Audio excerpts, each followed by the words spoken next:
A Day on the Focus with Anne. Hello, history buffs and casual listeners alike. It's December 29th, and boy, do we have a jam-packed day to explore. Fill up. Because we're taking a whirlwind tour through the annals of time. First up, way back in 1170, we've got the assassination of Thomas Becket. A real Shakespearean drama unfolding in Canterbury Cathedral, no less. Apparently, King Henry II wasn't too thrilled with Becket's defiance, and things got messy. Becket became a saint later, which is one way to upstage a king. Fast forward a few centuries, and bam! 1778. The British snag Savannah, Georgia, during the American Revolution. Ouch.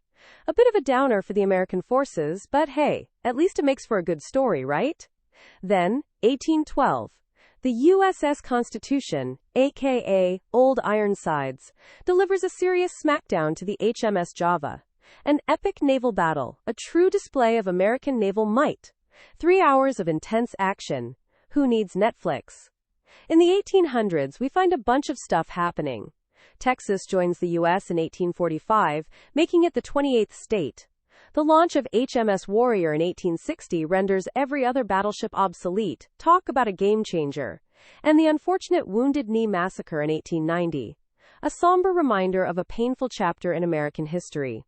Jumping ahead, we have the birth of some remarkable individuals.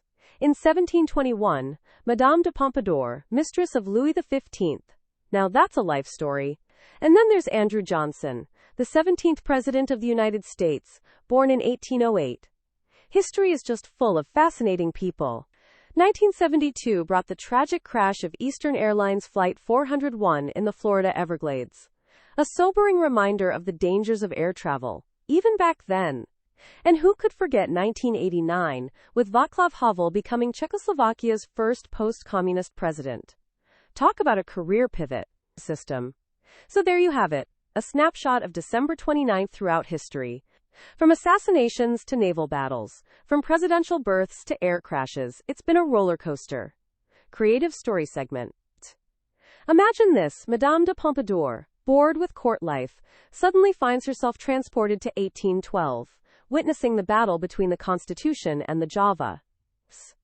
She's completely baffled by the cannons and the chaos, but she quickly adapts, using her sharp wit and charm to convince Captain Bainbridge to let her steer the ship, after a generous donation of the latest Parisian fashions, of course. She, with her knowledge of strategic planning from her time in court, helps the U.S. win. The resulting victory is celebrated by a party where they fuse French elegance with American grit.